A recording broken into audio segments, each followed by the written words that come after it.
Hello students, BSc third year. तो last class में जो हम पढ़ रहे थे वो थी हमारी कॉची-डी-मोल प्रमेय या फिर कॉची-बूसा प्रमेय।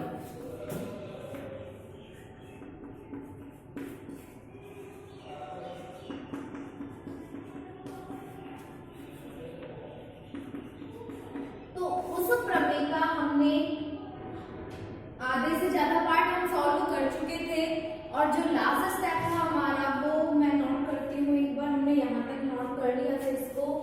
सी f of z d Z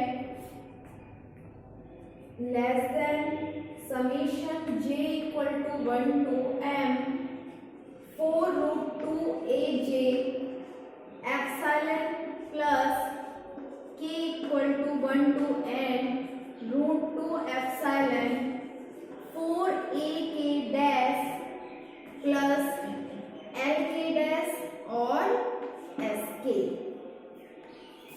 यहां तक हम सॉल्व कर चुके थे। नेक्स्ट स्टेप देखो, c f of z dz, शायद हमने इससे नेक्स्ट स्टेप भी हम लिख लिया था, देख लेना। j equal to 1 to m 4√2 aj epsilon plus k equal to 1 to n √2 4√2 epsilon ak dash plus k equal to 1 to n √2 epsilon lk dash sk। इन दोनों पार्ट सिमिलर हैं, जो कॉमन आ सकता है उस पार्ट को कॉमन लेंगे। c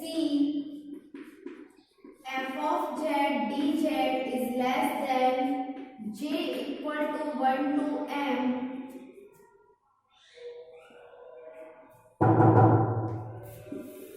common part है 4√2 एप्सिलॉन और यहाँ आएगा j equal to 1 to m aj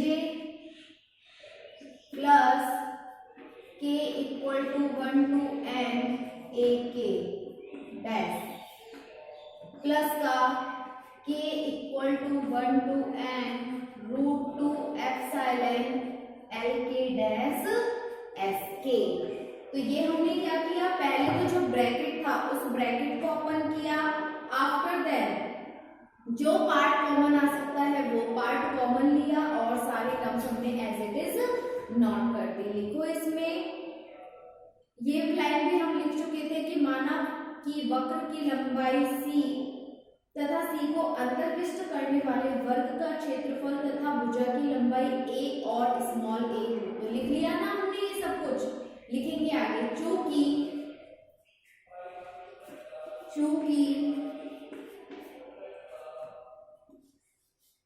summation k equal to 1 to n lk dash sk। अब हम सिर्फ देखो √2 एप्सिलॉन, इस पार्ट में क्या है, कांस्टेंट है, √2 कांस्टेंट है और जो हमने एक नंबर माना था एप्सिलॉन वो भी क्या है, कांस्टेंट है। क्या पार्ट बचा, उसकी लेंथ और उसकी सीमा, तो lk डैश sk और समेशन कहां से है, k इक्वल टू 1 से लेके n तक। जो इसकी वैल्यू होगी वो होगी a k equal to 1 to n sk an। तो पहले अभी हमने क्या लाइन लिखी थी इससे पहले कि जो वर्ग का क्षेत्रफल है उसे तो हमने कैपिटल A से और जो उसकी लंबाई है उसे स्मॉल a से प्रदर्शित किया। n की क्या है, लंबाई है, लंबाई को मैंने a से डिनोट किया और a कहाँ जाएगा, बाहर। क्यों आ जाएगा, क्योंकि जब हमने उसकी लंबाई लिखी है तो कुछ ना कुछ लंबाई है, मतलब अगर 2 सेंटीमीटर है तो वो 2 सेंटीमीटर रहेगी, वो चेंज नहीं होगी। मींस ये क्या है, एक कांस्टेंट राशि है। तो समेशन से बाहर आ गई। क्या बचा समेशन में, summation k equal to 1 to n sk और sk क्या है, उस वर्ग की जो आंशिक वर्ग है उसकी जो हमने परिसीमा पर स्थित लिए थे वो, मतलब उसकी लंबाई परिसीमा की, उस लंबाई को मैंने प्रदर्शित किया है कैपिटल L से। और ये वैल्यू इससे लेस देन हो सकती है, क्यों, क्योंकि हम इसे ग्रेटर देन मान के चल रहे हैं। नोट करो यहाँ तक लिखो इसे। तो हमारी ये 3-4 लाइनें और रह गई थ्योरम में, उसके बाद हमारी थ्योरम क्या होगी, कंप्लीट हो जाएगी। ओके, क्या होगी कि हम इसमें 3-4 लाइन और नोट करेंगे, उसके बाद हमारी कॉची-गूढ़ प्रमेय का जो कथन में हमसे प्रूफ करवाया है वो क्या हो जाएगा, सिद्ध हो जाएगा। लिखो इसे।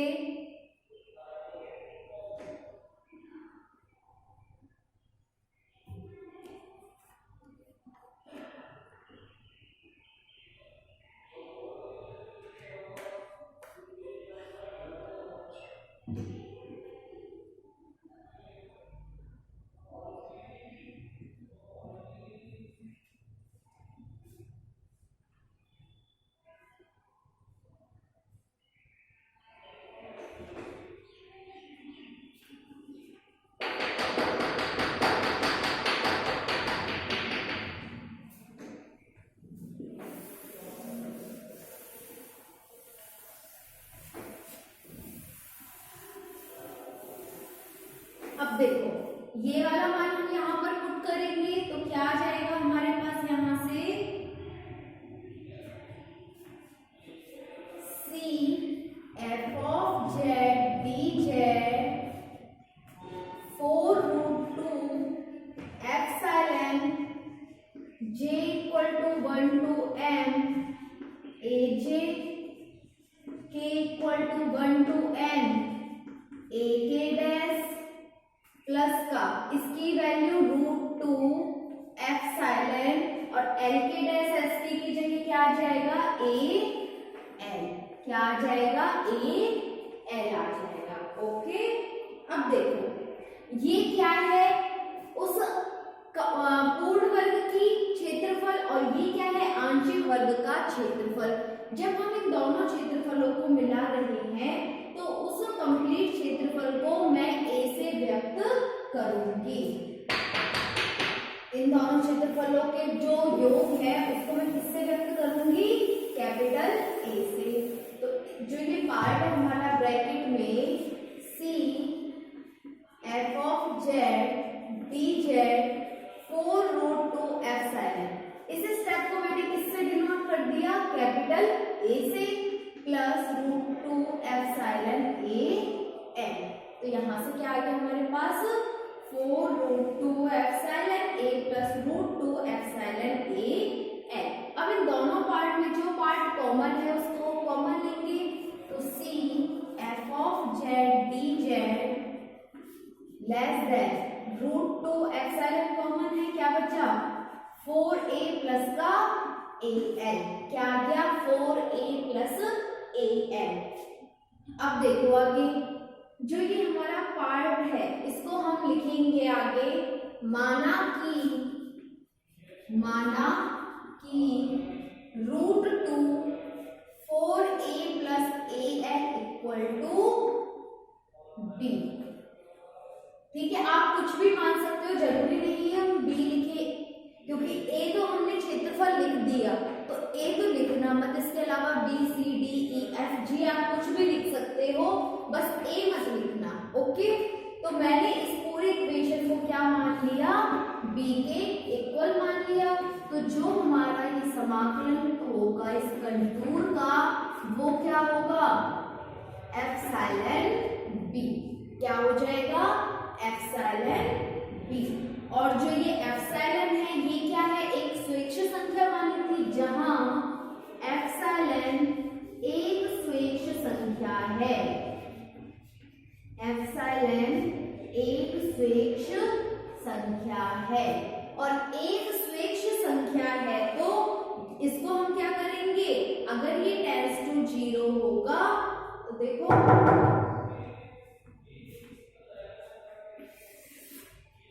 ये क्या है, एक स्वेच्छ संख्या है। यदि हम क्या माने, जो ये स्वेच्छ संख्या है ये 0 की तरफ अगर अग्रसर होती है तो C f of z dz भी क्या होगा, 0 की ओर अग्रसर होगा, और 0 की ओर अग्रसर होगा तो हम क्या मान लेते हैं कि लगभग इसका मान किसके बराबर है, 0 के बराबर है, 0 के इक्वल है। अब क्या कहेंगे कि जो हमें इसका कौशी-घूर्सा प्रमेय का कथन सत्य करना था वो हमने यहाँ पर सिद्ध कर दिया।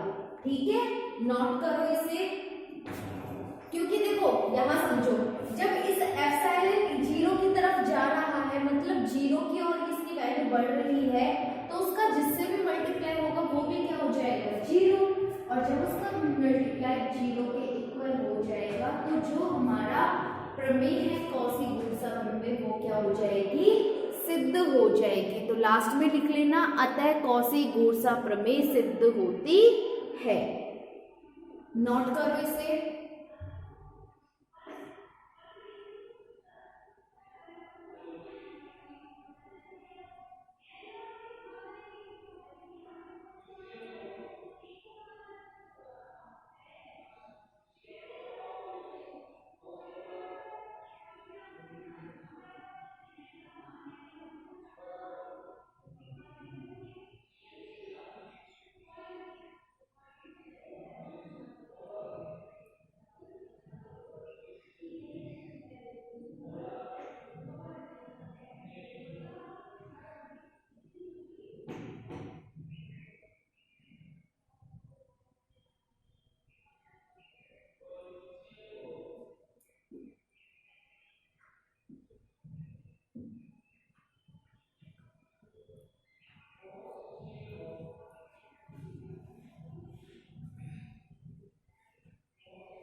अब हम क्या करेंगे, नेक्स्ट टॉपिक पढ़ेंगे। तो आपकी देखो लेंथी जरूर है लेकिन बिल्कुल इजी थी ये प्रमेय, ठीक है ना।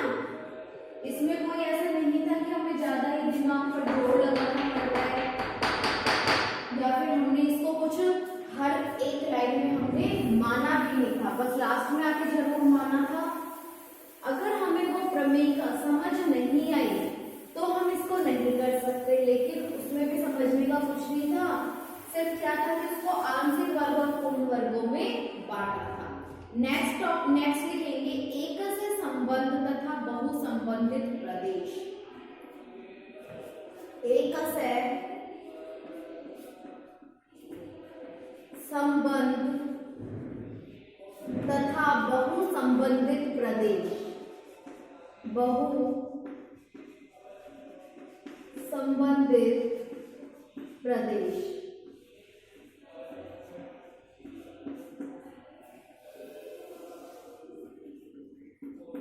इसकी परिभाषा लिखेंगे पहले हम।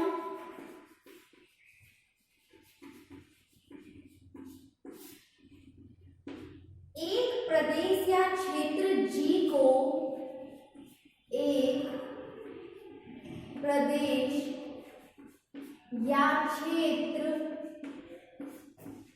जी को संबद्ध प्रदेश कहा जाता है, संबद्ध प्रदेश कहा जाता है यदि जी के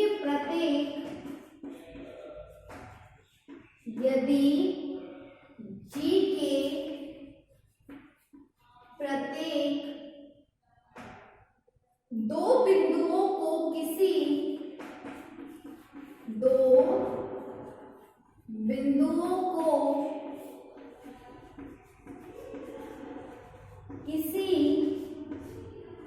वक्र से जोड़ा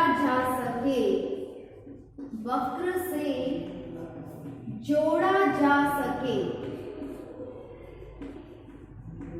जो कि पूर्णतः क्षेत्र जी में ही हो, जो कि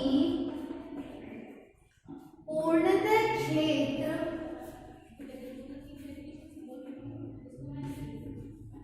जी में ही हो,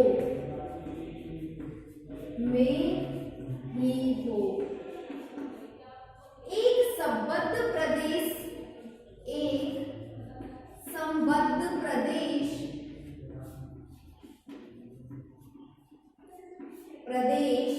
को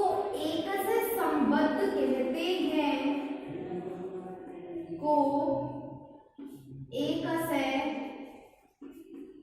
संबद्ध कहते हैं,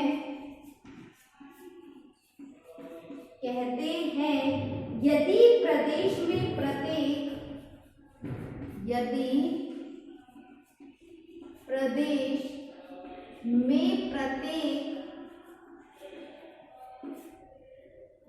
समवृत्त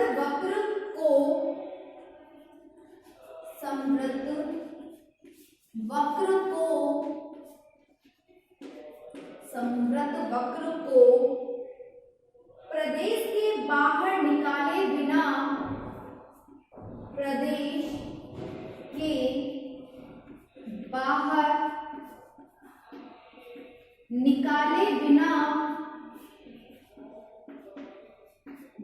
निकाले बिना एक बिंदु तक संकुचित किया जा सके।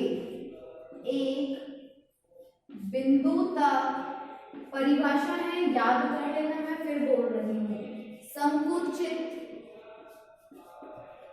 किया जा सके। अन्यथा अगर इसको संकुचित नहीं किया जा सकता तो ये क्या हो जाएगा, बहुसंबंधित। अन्यथा इसे बहुसंबंधित प्रदेश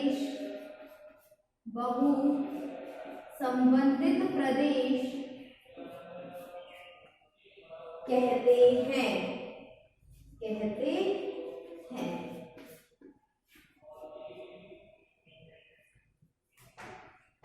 तो इसका पहले ये लिखो, फिर आगे लिखवाऊंगी इसमें, फिर मैं इसको उदाहरण से समझाऊंगी कि किस तरह से इसको संकुचित किया जा सकता है, और अगर नहीं किया जा सकता तो वो किस तरह से बहुसंबंधित प्रदेश कहलाता है।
नोट करो इसे जल्दी, फिर हम नेक्स्ट पढ़ेंगे पार काट।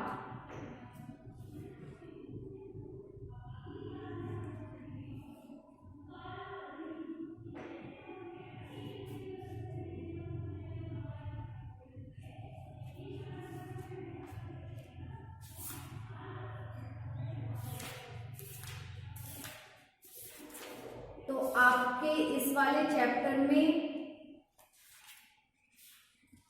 कुछ प्रमेय और बची हैं, उसके बाद सिर्फ एग्जाम्पल है और फिर ये वाला चैप्टर भी आपका कंप्लीट हो जाएगा। ओके, इस चैप्टर के बाद हम पहले डायनामिक्स पढ़ेंगे, क्योंकि सिर्फ डायनामिक्स में 2 यूनिट और रह जाएंगी आपकी। एक मैंने पढ़ा दी, 2 मैं और पढ़ा दूंगी, फिर आपका कंप्यूटर प्रोग्रामिंग बचेगा जिसको आपको सर पढ़ाएंगे। ठीक है, कंप्यूटर वाले, ताकि हमारी एक बुक तो क्या हो एटलीस्ट कंप्लीट हो जाए।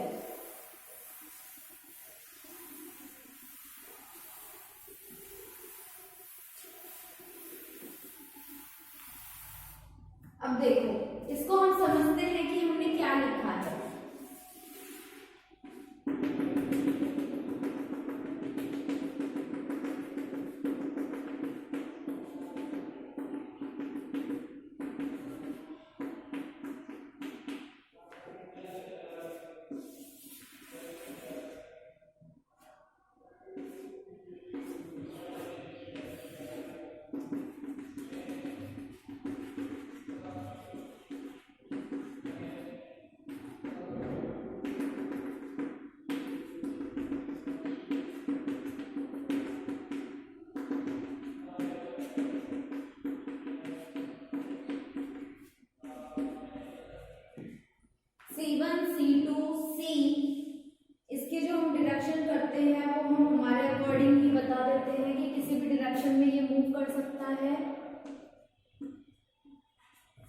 देखो एक है हमारे पास कि माना क्षेत्र जी है, क्षेत्र क्या है, जी है।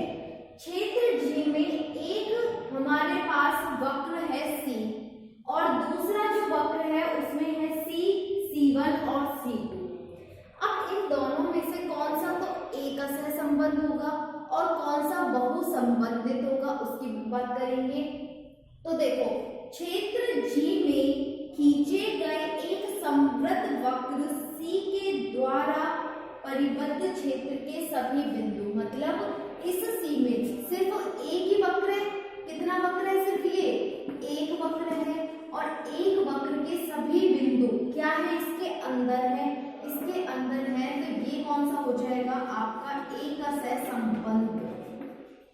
ठीक है, दूसरे की बात करते हैं। क्षेत्र जी में समवृत्त वक्र सी के अंदर सभी बिंदु तथा C1 और C2 के बाहर स्थित सभी बिंदु, क्या बोला है कि C के तो अंदर और लेकिन C1 और C2 के बाहर कितने क्षेत्र हो गए, 3। एक तो हो गया C का, एक C1 का और एक C2 का, एक से अधिक क्षेत्र हो गए तो ये वाला क्या हो जाएगा हमारा बहु संबंधित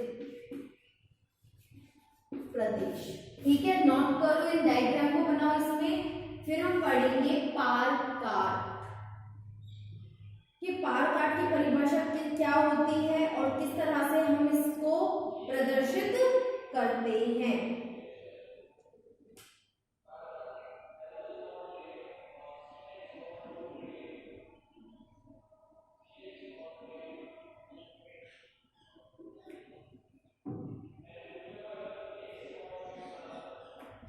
बना लिया?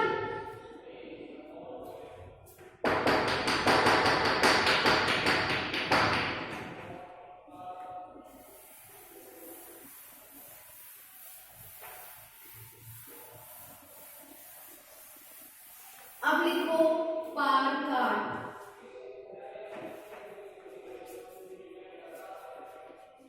पार काट परिभाषा लिखेंगे पहले इसकी। बहु संबंधित प्रदेश में, बहु संबंधित प्रदेश में खींची गई वे रेखाएं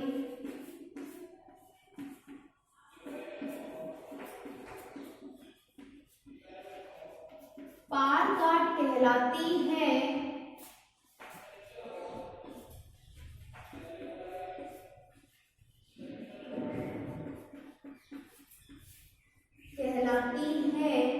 जो कि किसी भी वक्र, जो कि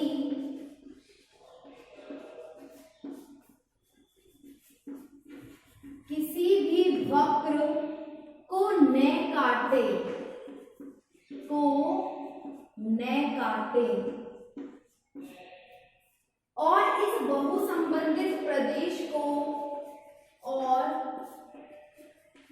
इस बहु संबंधित प्रदेश को एक से संबंधित प्रदेश में परिवर्तित कर दे। एक से संबंधित प्रदेश, संबंधित प्रदेश में परिवर्तित कर दे, परिवर्तित कर दे। ठीक है, तो देखो इसमें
इनकी जो डायरेक्शन है उसको सही तरह से बनाना जैसे मैंने बनाई है, डायरेक्शन चेंज मत कर देना।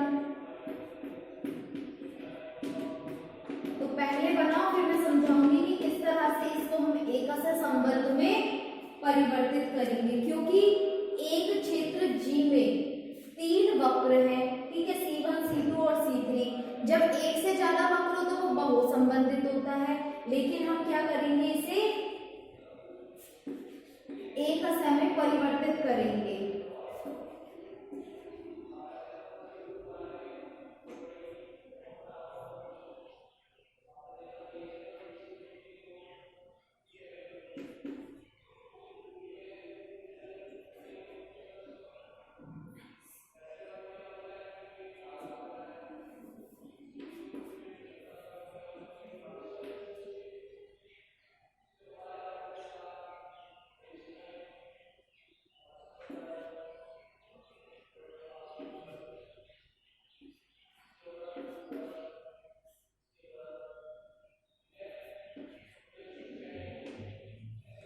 अब नोट करो इसे अच्छे से, जहां पॉइंट जो पॉइंट लिखा है उसी जगह वही बिंदु आपको लिखना है।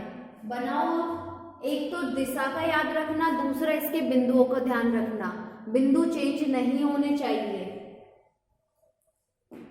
तो क्या लिखा है हमने यहाँ पर कि बहुसंबंधित प्रदेश में खींची गई वे रेखाएं पार काट रेखाएं कहलाती हैं जो किसी भी वक्र को न काटे और बहुसंबंधित प्रदेश को एक से संबंधित प्रदेश में परिवर्तित करते।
यहाँ एक से संबद्ध प्रदेश, तो हम क्या करेंगे, इसको एक से संबद्ध प्रदेश में परिवर्तित करेंगे। तो क्या लिखा है, यहाँ एक से संबद्ध प्रदेश की परिसीमा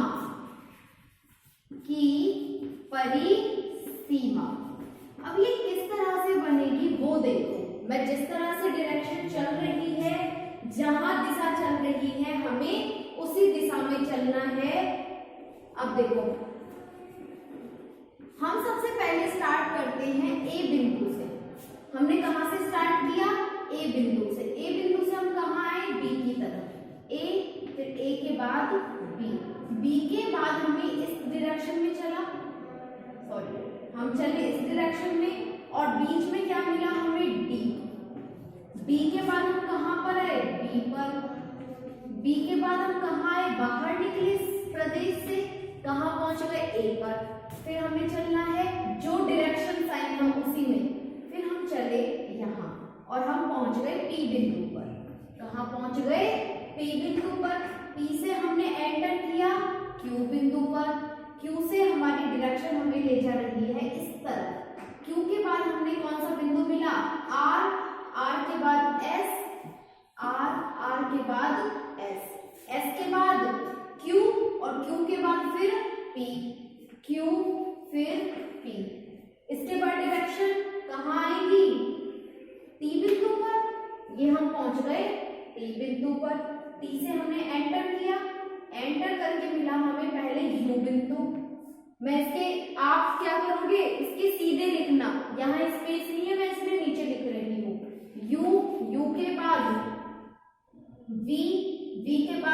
W और W के बाद X, W W के बाद X और X के बाद U फिर T, U T, T के बाद डायरेक्शन जा रही है A पर, यानी कि हमने जिस बिंदु से शुरू किया था उसी बिंदु पर हमने क्या करा है, उसको खत्म किया है।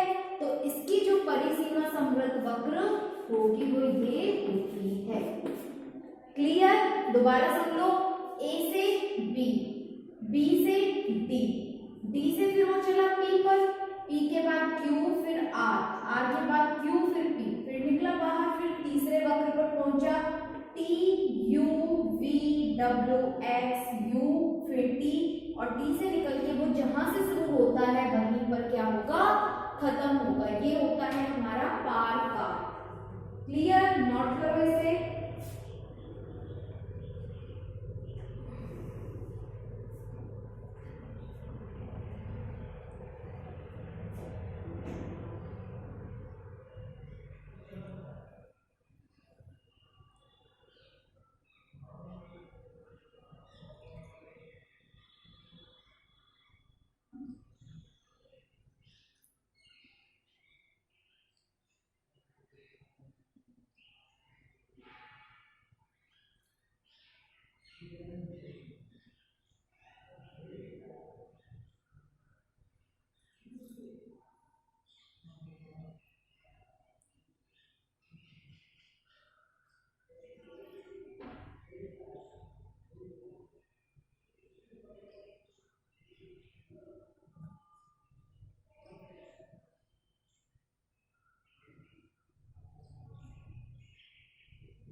तो नेक्स्ट टॉपिक है हमारा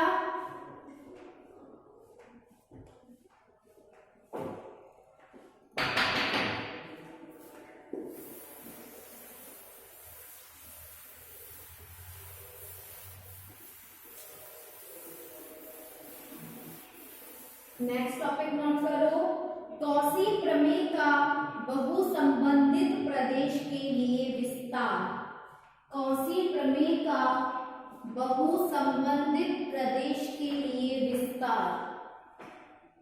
दोबारा बोल रही हूं, कौशी प्रमेय का बहुसंबंधित प्रदेश के लिए विस्तार।